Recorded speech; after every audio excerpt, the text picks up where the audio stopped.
The story you are about to see is true. The names have been changed to protect the innocent.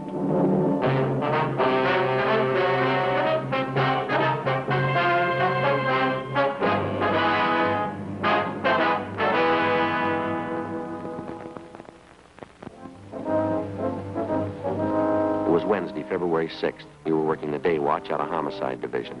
My partner's Frank Smith. The boss is Captain Lorman. My name's Friday. We'd gotten a report that a wealthy retired businessman had suddenly disappeared. We had two possibilities to work on: suspicion of suicide, suspicion of foul play. There was no lead to the man's whereabouts. We had to find him.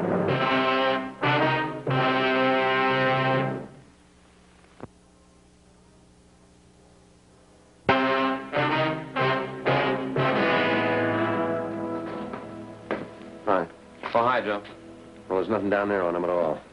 She show up yet? Yeah, she's in the captain's office. Did you talk to her? No, I don't know if she's going to be much help, though.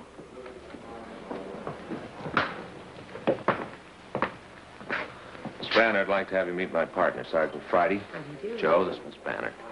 I'm sorry I wasn't in when you stopped by. Got your card and called in as soon as I came home. Well, thank you for coming in, Miss Banner. We have a few questions we'd like to ask you. It won't take very long. We have a communication from a Gladys Dillon back in New York, Miss Banner. It's about her brother, Chester Dillon. We understand you rented his home from him out on Ralston Avenue. Mr. Dillon? Why, yes, I've got a 2-year lease on his house.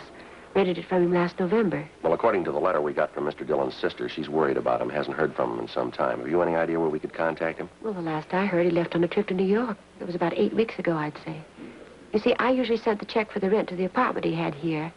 When he left on his trip, he told me to hold on to the rent checks and he'd collect them when he got back. How long did you say he'd be gone? I don't remember definitely. I think he said 4 or 5 months. He didn't leave any forwarding address, any place you could contact him back in the East? No, he didn't. He just wanted to get away. Didn't want to be bothered with anyone. Wasn't feeling very well. Very depressed, poor man. Well, why was that, ma'am? Would you know? Well, his wife died just a few months ago, you know. No, ma'am, we didn't know. All his sister wrote was that she hadn't heard from Dillon. She was worried. She didn't give us any other information. Oh, yes, Mrs. Dillon died in last September, I think it was. Poor man felt terrible about it. Couldn't seem to get over it. That's why he rented the house to me. Reminded him too much of her. I see. Lovely home they have. Mr. Dillon said he didn't really want to rent it, but he couldn't stand being alone in the house.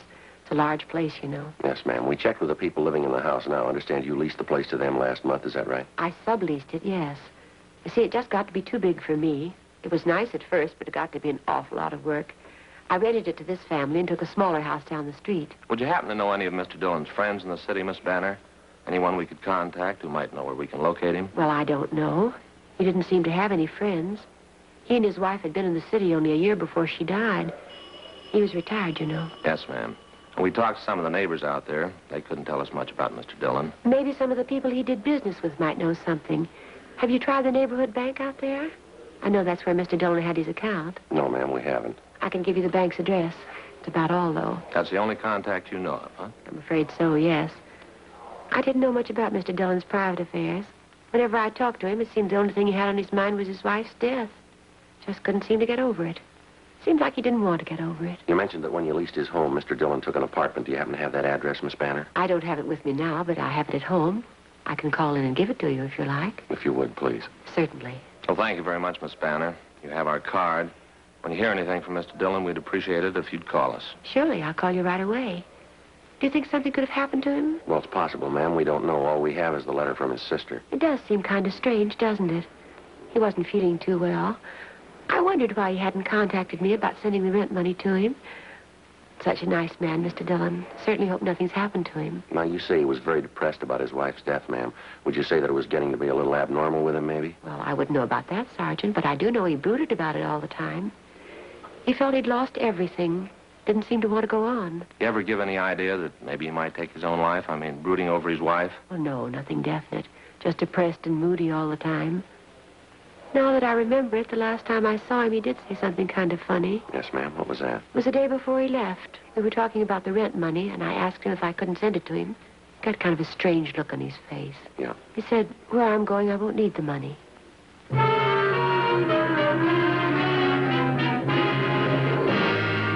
The day before we called on Lucille Banner for an interview, a letter had been received from a Miss Gladys Dillon in Elmira, New York. Her request was routine. It was one of thousands of similar letters received every year by police departments all over the country. Each one of them has to be worked out to the satisfaction of all parties concerned. The person who's reported missing and the person who's looking for them.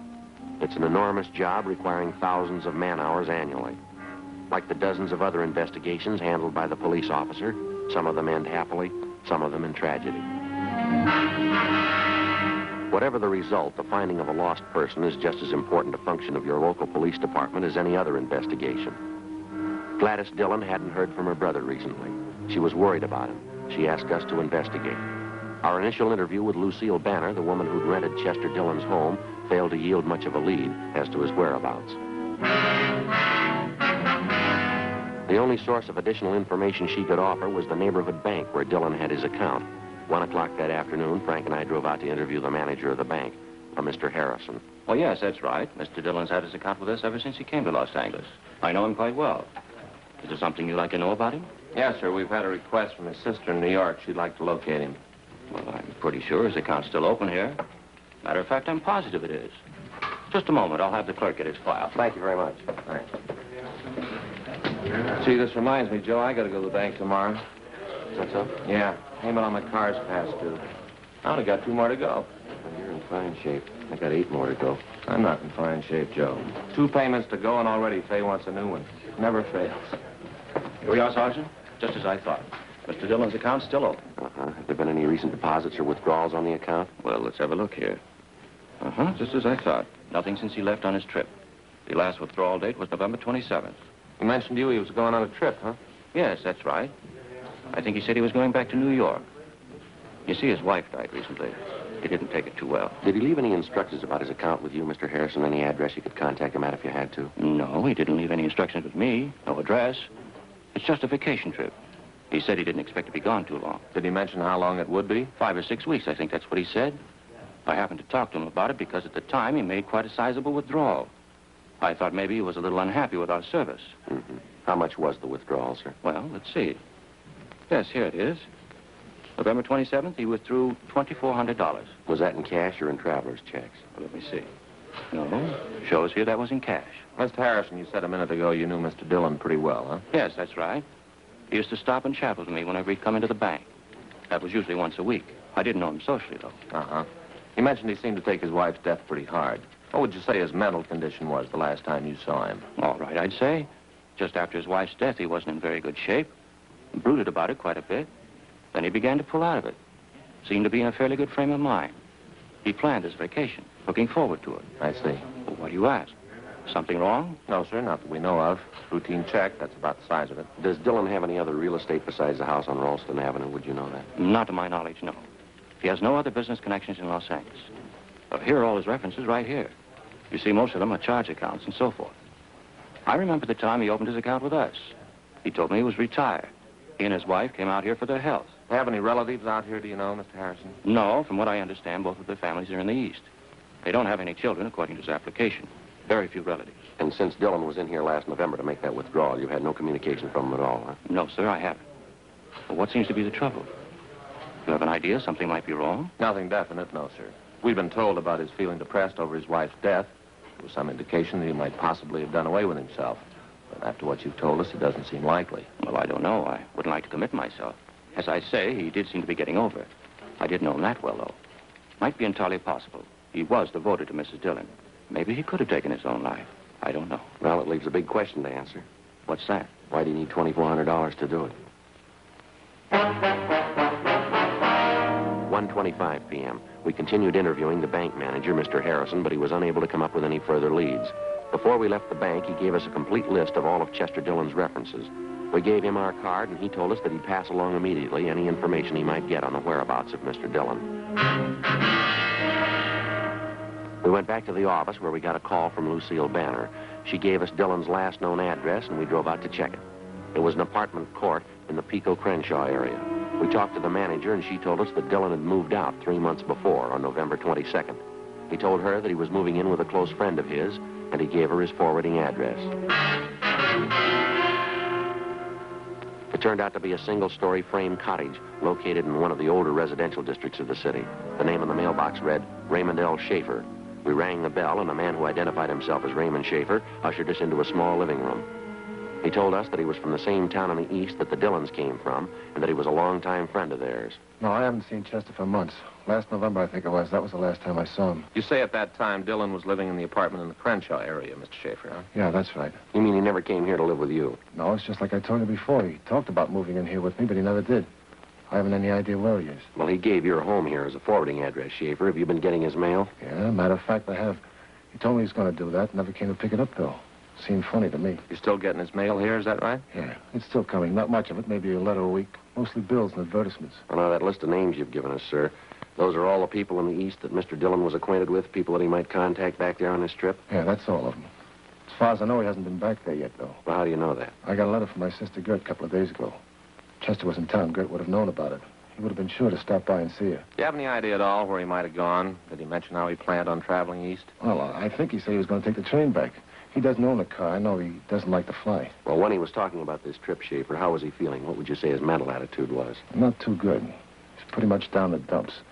That business about his wife dying, he took it real hard. That the way he impressed you the last time you saw him? Yeah, he was way down. I kept trying to cheer him up. Never did seem to do much good. Did he ever give you any indication that he might try to take his own life or anything like that? Well, I don't like to say it, but as a matter of fact, he did. He used to talk about it all the time. Said life didn't seem to be worth living without Sarah. That was his wife, you know, Sarah. Yeah. Would you have any idea at all what Mr. Dillon did with his clothes and things after he moved out of the apartment? Anybody he might have left him with? No, he really didn't have much, to tell you the truth. After his wife died, he sold most of his stuff. Just had his clothes and a few personal things. Haven't any idea what he did with those. I wish I could help you. To tell you the truth, I'm getting a little worried about him myself. There's just one more question, Schaefer. You know if Dillon was in the habit of carrying large sums of money around with him? No, I don't think so. Chester was pretty cautious that way. He wasn't too free with a dollar, you know. Would you happen to know if he had a large sum of money with him the last time you saw him? No. If he did have, he didn't mention it. I see. You can't think of anything else that might give us a lead on Mr. Dillon's whereabouts? Anything at all? Well, I think I've told you everything. Wish there was something I could tell you that'd help. Sure hope nothing's happened to him. Yes, sir. Wonder if you'd mind showing us the letters you're holding for Dillon? Oh, they're right here. Yeah, that's all of them. Thank you. Anything? Oh, not much. Bills and circulars. Here's one with the New York postmark, Elmira. Probably for my sister. Union Department Store, 3 days old. I'll take down these return addresses. Hey, Schaefer. Yeah? This suitcase here, the initials on it, CLD. Yeah? Well, CLD, is that your bag, Schaefer? Oh, I forgot to tell you. Chester left that here one day. How was that? Well, that was one day just before he was going to leave on his vacation. He brought it over here and said he'd like to leave it here with me. Forgot to mention it to you.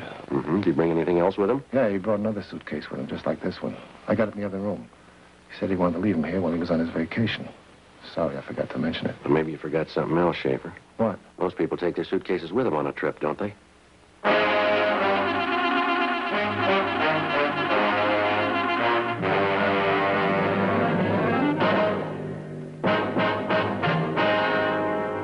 .15 p.m. We continued questioning Raymond Schaefer. We opened the suitcase labeled with the initials of Chester Dillon and found an assortment of personal items which Schaefer told us belonged to Dillon and his late wife. Cigarette boxes, books, similar articles which apparently would not be taken on a vacation trip. We came up with a small photo of Mrs. Dillon along with exemplars of her handwriting as well as her husband's, which we found in the suitcase. After we left Schaefer's home, we checked him through R&I and found that he had no criminal record. We checked further with friends and acquaintances of both men and found nothing to indicate that Schaefer was in any way involved in the disappearance of Chester Dillon. 3:30 p.m. We called the office and found that there'd been no answers so far to the broadcast and the missing persons bulletin we'd gotten out on Dillon. We started checking the references given us by the bank. First was the Union Department Store. It was located on Main Street in the south end of town. We checked with the credit department to see what information we could get from them. Yes, here's the account on the Dillons right here. Chester L. and Sarah J. on Ralston Avenue. Yes, ma'am, that's it. What information would you like, officer? Well, we're trying to locate Mr. Dillon, ma'am. Has there been any recent change of address on that account? Well, no, there hasn't. Have they moved, do you know? Well, we don't know that, ma'am. We don't know the present address. We do have an outstanding bill of theirs, I noticed. Sent them several form letters. We've been trying to contact them ourselves. Are there any recent charges in that account, ma'am? Let's see. No, nothing too recent. The last charge was made on December the 5th. Thursday, December 5th. That's 2 weeks after he disappeared, Joe. Yeah. What does that account show there? What did Mr. Dillon buy? Well, Mr. Dillon didn't buy anything. Ma'am? The slip was signed by Mrs. Dillon.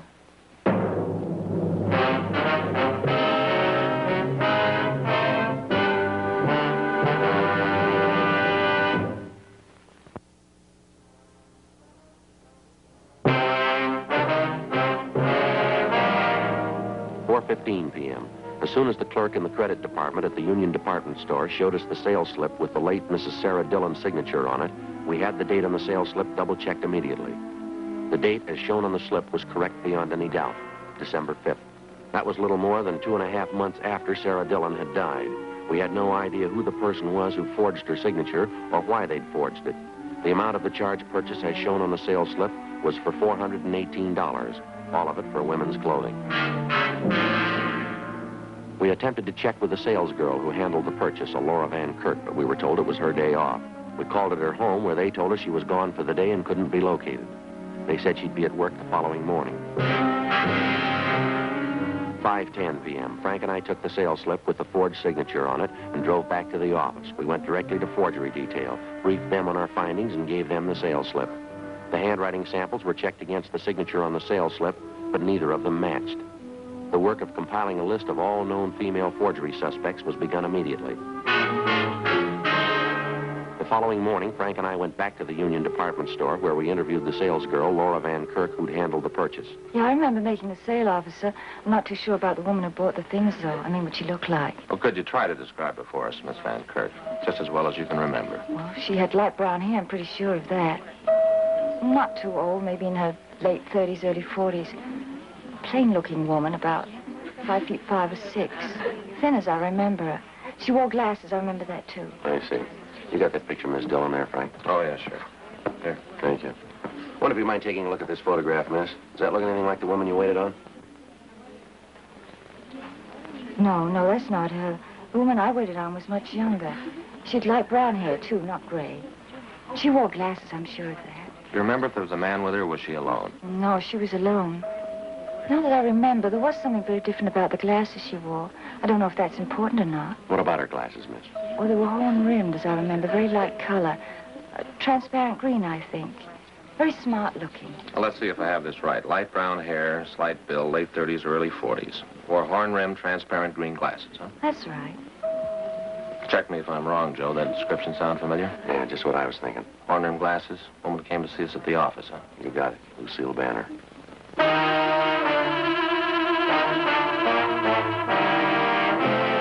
Frank and I went back to the office and had Lucille Banner checked through R&I. She had no criminal record. Then we drove to the home on Ralston Avenue, which Chester Dillon had leased to Lucille Banner, and which she, in turn, had sublet. We obtained a copy of the lease, which the Banner woman had with the current tenants, and which bore her signature. We brought the copy of the lease downtown, gave it to Don Meyer in handwriting, and asked him to compare Lucille Banner's signature with the signature on the sales slip we'd obtained from the Union Department Store. I got it. Homicide, Smith. Oh, yeah, Don. That's so? Yeah, right. Thanks a lot. Don Meyer. Yeah, what'd he get? Says there's no question in his mind. Yeah? Both signatures match perfectly.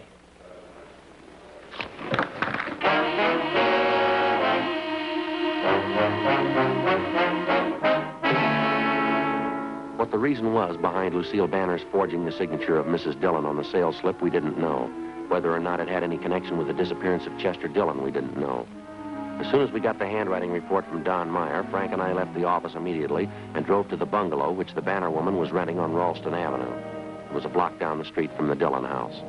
Lucille Banner wasn't at home, but a gardener in back of her house told us that she was expected back shortly. The gardener, who identified himself only as Al, volunteered that he also did gardening work for Miss Banner when she occupied the Dillon home. He'd also worked for the Dillons when they lived in the house. He told us that he liked the Dillons quite a bit, but that he didn't have much use for Miss Banner. He seemed to be up on all the news in the neighborhood. Can you tell us anything about Mr. Dillon, Miss Banner, Al? How'd they seem to get along, do you know? Well, you get along all right, I guess. When I worked for Mr. Dillon down the street, Miss Banner was always asking him down here. He'd be here, maybe once, 2 times a week. Miss Banner would ask him to come over, cook dinner for him. Miss Banner likes him, I think. Mr. Dillon, well, I don't know about him. He wasn't feeling so good. Still thinking about his wife. You mentioned you don't like Miss Banner very much, Al. Why is that? She ever give you a reason not to like her? Well, she's a little crazy, I think. She's a funny woman. Used to watch me all the time, follow me around, tell me to do all kind of crazy jobs. Of course, she give me good pay, so I do them. How do you mean, Al? What kind of crazy jobs? Well, like the compost box for the fertilizer, you know? She wanted me to build one for her in the backyard. Well, you can see it. It's right back there in the greenhouse. She's a crazy woman. She wanted me to build a compost box in the greenhouse. Had a special place marked for it. Oh, who ever heard of a thing like that? To build a compost box in a greenhouse? It's crazy. You built it for her, did you? Well, yes, but not inside the greenhouse. I built it outside the greenhouse, right next to the greenhouse. But when she came out and saw it, she went crazy almost. Called me names, real crazy. She made me tear it up, and she made me build it inside the greenhouse, right on the place she had marked for it. Sounds funny, doesn't it? Yeah. When did all this happen, Al? Would you remember when you built that compost box, I mean? Oh, about 2 months ago. Yeah, about that. Yeah, I remember it was just after Mr. Dillon went away. I tried to tell Miss Banner, who ever heard of a compost box in a greenhouse? But she wouldn't listen. She had to have it built on a certain place, right in the greenhouse. A little piece of ground in there. The box had to go right on top of it. Mm-hmm. You figured she acted a little strange about it, do you? You'd think she had something there, a little piece of ground. You'd think she had something to hide.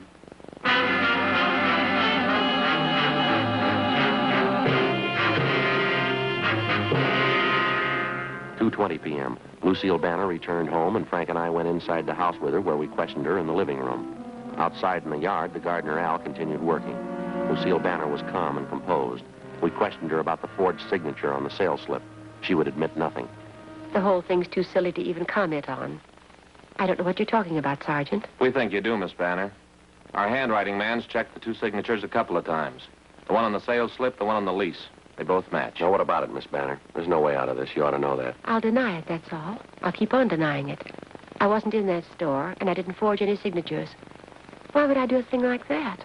What kind of a woman do you think I am? All we know are the facts, ma'am. Now, why don't you give us a straight story? It's going to save time and trouble for everybody concerned here. You've heard everything I've got to say. This thing's ridiculous. It's stupid. I'm not answering any more questions. Afraid you'll have to come downtown with us. What good is that going to do? I'll just keep on denying it. You can't make me say that I did a thing like that. All right, Miss Banner, let's go. All right.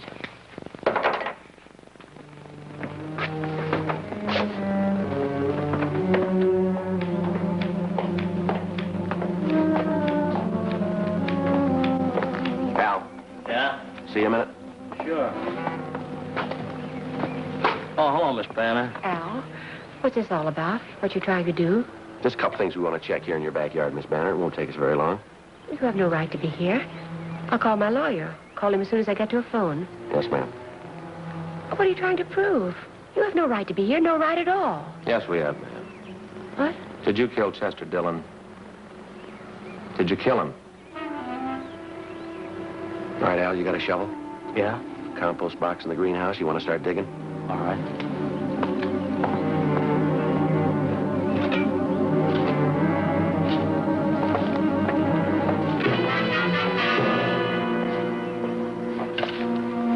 He was an old man. So old. And he was sick. Ma'am? He didn't want to live anymore. He didn't have any reason for living. Why shouldn't he give me the house? Why shouldn't I have his money? I was nice to him. Cooked for him. Wanted to take care of him. He just didn't want to live anymore, that's all. All right, Al. You can stop digging. You want to tell us, ma'am? He needed a woman. Anyone could tell that. He needed me. We got along fine, Chester and I. I offered to marry him, and he wouldn't do it. All he could do was think about his wife. She was dead. He'd sit around and talk about her all the time. You killed him? Is that what you're trying to say? I wanted to marry Chester, take care of him. He wouldn't do it.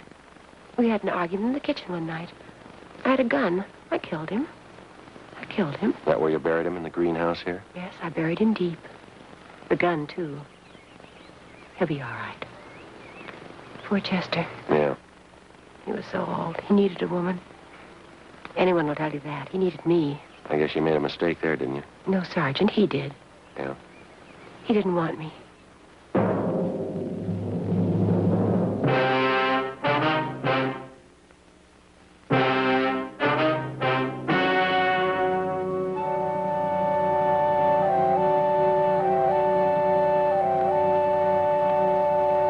June 2nd, trial was held in Department 86, Superior Court of the State of California, in and for the County of Los Angeles.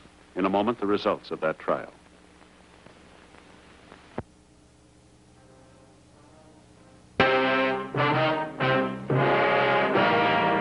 The suspect was tried and convicted of murder in the first degree.